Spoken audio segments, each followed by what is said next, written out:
Wannan scammers ɗin sun yi nasarar samun information na sama da mutum 64,000 abin da ya kasa da awa 24, kuma wannan mutanen mafi galibinsu daga arewacin Najeriya suke. Idan ban manta ba, waɗanda suke gudanar da ajinmu na Basics of Phishing Attack Techniques sun sani cewar mun faɗa musu cewar scammers suna amfani da wani trending techniques ne, suna amfani da wani abu da yake trending ne yayin da suke cimma burinsu, suke hosting wani phishing page ɗinsu saboda su iya samun information da mutane. Wanda bai san me ake nufi da phishing ba, phishing shine hanyar kirkirar wani page ko wani shafi ko kuma kirkirar wani abu da ya kamata da social network kamar irin su Facebook, to go, WhatsApp da dai sauransu domin a kirkiri makamancinsu a saka mutane su saka information ɗinsu na gaskiya, ko kuma a kirkiri wani page a ce gwamnatin take bada bashi ko kuma take bada wani grant ko kuma wani loan na wani banki ko wani abu makamancin haka domin a samu user information saboda a iya attacking ɗinsu ko a iya scamming ɗinsu ko a iya ɗibe kuɗi daga cikin account ɗinsu. So wannan link ɗin jiya sama da mutum 20 sun tura min shi yayin da suke tambaya ta akan cewa real ne ko ba real bane, sai daidai da lokacin da muke gudanar da phishing assessment muke koyar da mutane ta yadda za su gane phishing da kuma ta yadda idan kamfanika sun ɗauke su za su iya ba su phishing assessment yayin da aka yi attacking ɗinsu da wannan phishing ɗin. So yanzu za mu ɗauki wannan website ɗin yayin da za mu gudanar da phishing attack assessment a kanta domin mu ga cewar is janu ko kuma ba janu ba, kuma mu tabbatar da cewar wannan website ɗin ta scammers ne, yayin da kuma za mu ba da dalilai da kuma motive da kuma abin da ya saka scammers ko kuma menene abin harin wa'annan scammers ɗin. So a yanzu kamar yadda kuke gani, wannan shine text message ɗin da ake tura wa mutane mafi galibi a WhatsApp yayin da ake ce musu shugaban ƙasar Najeriya ya yi approving za a ba wa mutane naira 8,800 transfer into their account. Abin da ya saka suke yi attacking din wannan ko kuma suka fito da wannan techniques din, idan mun kalli science behind wannan attack din shine a cikin wannan watan ko kuma wancan watan ba zan iya tunawa ba, shugaban kasar Najeriya in person of Alhaji Mr. Bola Ahmed Tinubu ya yi magana cewa an yi approving za a raba naira 8,800 ga gajiyayyu na tsawon watanni a nan gida Najeriya, wanda in ban manta ba ɗaya daga cikin mutanen da suka wayar da kai game da wannan shine Abis Filani. So idan muka duba sosai za mu ga a nan wajen attackers sun yi amfani da wani trending techniques, ma'ana abubuwan da yake trending sun so su samu ko in ce sun samu user information, saboda sai da suka ji labarin cewar za a bada wannan loan din sannan suka kirkiri wannan page, wanda more likely mutane za su yarda saboda dama already an buga a jarida cewar za a bada wannan, wanda hakan ne ya saka mutane da suka yi falling victim. Abin da ya jawo hankali na wannan bidiyon shine akwai cafes da yawa da za su cika muku wannan loan ɗin da za su karɓi real information ɗin ku su saka ba tare da su ma sun tabbatar da cewa phishing page ne ko ba phishing page ba, wanda is common an arewacin Najeriya. Idan an fito da irin wannan abubuwan mutane da yawa sukan falling victim. So kai tsaye za mu ƙara komawa cikin site ɗin domin mu tabbatar da wani abu. Idan muka duba da yanayin URL ɗin, ma'ana link ɗin da ake amfani da shi, wannan shine asalin, bari in pasting link ɗin, wannan shine asalin link ɗin da ake turawa wanda yake ɗauke da linkup.com/fg8k cash transfer, wanda a yanayin yan classes ɗinmu na cyber security ko kuma class ɗinmu na phishing attack techniques agent mun koyar da su cewa duk wani link da ya zo da link shortener idan ka ƙara wannan kalmar plus idan ka danna zai fitar maka da real link behind wannan link ɗin. So amma very much unfortunate, wannan link ɗin idan na zai ce maka wannan link ɗin is private. Abin da yake faruwa shine wannan link shortener ɗin suna da protection, idan ba kai ka ƙirƙiri wannan link ɗin ba za ka iya samun asalin link behind wannan ba. So amma idan ka danna wannan link ɗin, let's say idan muka yi pasting wannan link, idan muka danna za mu ga wannan shine asalin link ɗin da yanzu muka danna, to yanzu yana processing, kun ga ya canza mana link ɗin, asalin link ɗin da muka danna ya canza ya ɗauki mu ya kawo wannan link ɗin, ma'ana an ɓoye wannan link ɗin, an ɓoye wannan link ɗin ne a cikin wancan link ɗin, ma'ana an ɓoye real wannan link ɗin a cikin wannan link ɗin da muke gani. So kamar haka ne. So a yanzu za mu fara accessing. Mu sani duk lokacin da idan muka kalli wannan domain ɗin za mu ga bai yi kama da real domain da gwamnati za ta gudanar da al'amuran da aka yi ba. Duk lokacin da gwamnati za ta ba da wani abu tana kokari ta hosting in domain ɗinta based on .gov.ng, mana government then Nigeria. Government tana nufin government then .ng din tana nufin Nigeria, ma'ana Nigerian government. So idan muka duba wannan domain ɗin za mu ga ya ƙare da .xyz, kamar yadda muka koyar da ku a ajinmu na Basics of Phishing Attack Techniques.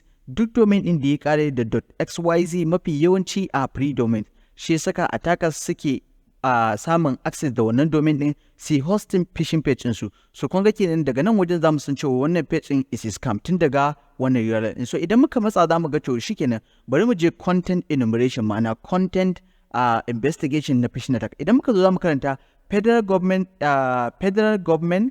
8k naira cash transfer. So idan muka duba za mu ga cewa babu yadda za a yi federal government za ta ba da wannan ta rubuta 8k naira cash transfer. Bayan da za a yi ta rubuta 8,000 cash transfer, mai underline wannan word din cash transfer. Sannan idan muka duba za mu ga wannan turanci idan muka karanta za mu ga an rubuta an ƙara maimaita wannan 8,000 cash transfer, which is questionable.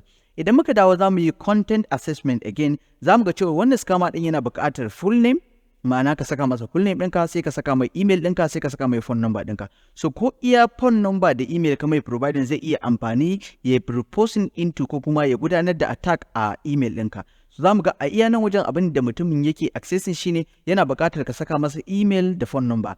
Me ya saka ataka, menene motive ɗin ataka na saka state? Dalilin da ya saka state a nan wajen shine saboda mafi galibin 'yan arewa ne za su faɗa victim, kuma mafi galibin emails na 'yan arewa ne suka fi saukin ai hacking ɗinsu. So shi saka yake buƙatar ku saka state ɗinku a nan wajen, saboda da zarar ya ga wani ya zo daga kudu ko wani makamancin haka, no need ya je ta kansa, saboda ya san mafi yawanci wa'annan mutane suna da ilimi na bawa emails ɗin tsaro. Mafi galibi mu ne bamu san yadda za mu ba mu emails ɗin mu tsaro ba. So kai tsaye za mu gwada cika wannan information ɗin domin mu je kai tsaye mu gani. So za mu saka suna bla bla bla, wanda ba zan saka suna na gaskiya ba. Haka zalika za mu zo saka email. Idan muka zo za mu saka email, so ba za mu saka email bla bla, sannan kuma za mu saka phone number, su ma ba za mu saka number daidai ba, wanda idan wannan page din na gaskiya ne ba zai bar mu wuce ba. So idan muka zo za mu saka state ba daidai ba, za mu danna kan proceed. Kun ga ya ce mana email dole sai mu saka, so za mu saka email at gmail, za mu saka at gmail.com.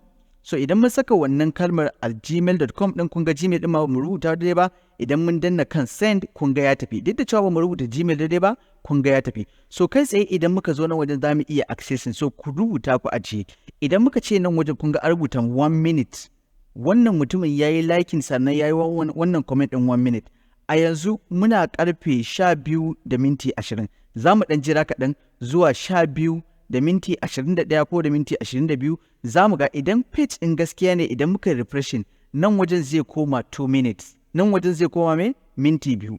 Amma idan page ɗin ƙarya ne zai tsaya forever, duk wanda ya shiga ko da wani lokaci ne wannan wajen zai tsaya a matsayin minti 1, ma'ana wannan mutum ya minti 1 ya yi comment minti 1. Za mu ga wannan minti 2 ya yi comment da suka wuce ya comment, za mu ga wannan mutumin minti 1 ne da ya comment. So yanzu za mu jira, mun ce karfe 12:20 yayin da muke wannan bidiyon, so za mu jira mu gani. So a nan wajen idan muka rubuta za mu ga hoton da ke wannan su mai suna Ola Rukayyat, za mu ga wannan hoton za mu ga wannan hoton daidai ne da wannan Abubakar Umar, sannan daidai ne da wannan James Ado nan, za mu ga duk hoton ɗaya ne, wanda idan kuma haka ne bayan da za a yi, there is no any coincidence da zai kasance hoto ɗaya ne nan, hoto ɗaya ne nan ma kuma hoto ɗaya ne, kuma different names. Sannan idan muka za mu ga wannan mutumin da ya yi babu tantance, babu batun tabbaci, babu kila wakala, wannan mutumin da ya kirkiri wannan phishing page ɗin Yoruba ne, mutumin da ya kirkiri wannan phishing page ɗin Yoruba ne. So idan muka duba za mu ga cewar nan wajen ƙasa, idan website ta gaskiya ne, ya kamata a ce tana da wani abu da ake kira da portal, ya kamata a ce tana da wani abu da ake kira da portal. So nan wajen idan muka duba za mu ga babu wannan portal ɗin.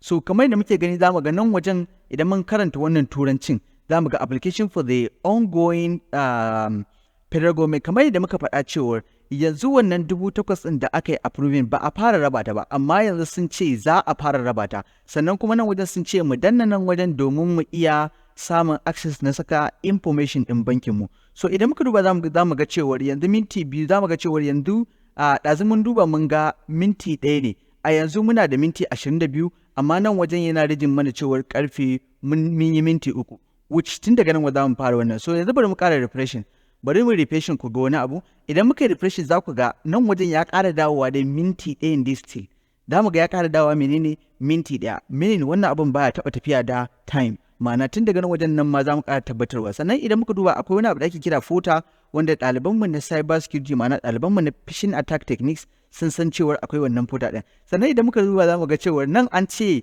mutum 138 ne suka yi liking. So ka'ida ya kamata a ce mun ga wasu daga cikin wanda mun danna wanda bayan da zai kai mu. So ba wannan muka zo yi ba, kai tsaye za mu je za mu danna kan proceed domin mu cike information na bankinmu, mu ga cewar za mu samu wannan loan ɗin ko ba za mu samu ba. So kai tsaye idan kun duba za ku ga an ce wai mai providing account number ɗinmu. So za mu ƙirƙiri account number 1 2 3 4 5 6 7 8 9 10. Za mu ƙirƙiri fake account number, sannan za mu yi selecting bank bari mu saka GT Bank, sannan za mu danna kan enter domin mu yi receiving ɗin kuɗinmu a account number ɗinmu mai suna 1234567 so idan kun duba nan wajen za ku ga wani bahaushe ya yi wai na gode Bola Ahmad Tinubu da Kashi Shatima.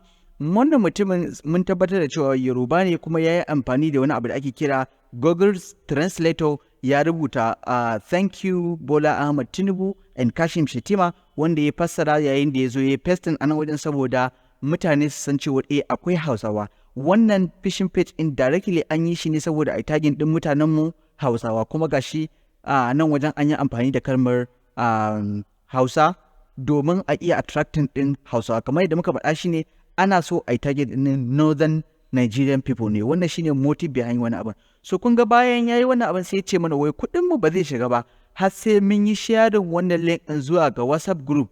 So wa'annan WhatsApp group din da zamu sharing different 5 WhatsApp groups. So kun ga kenan yanzu mun taimaka wannan mai link din yayi hacking din mu, mun saka information din mu a wannan abin din, sannan kuma hakan ya taimaka ko ce yana taimaka masa bayan ya yi hacking din mu, sannan muna taimaka masa wajen yada wannan barna din, muna taimaka masa wajen yada wannan phishing din. So yayin da muka danna kan wannan kalmar share din zai ba mu dama za mu fara sharing wannan link din zuwa ga different WhatsApp group. Kun ga idan muka danna wannan za mu ƙara sharing.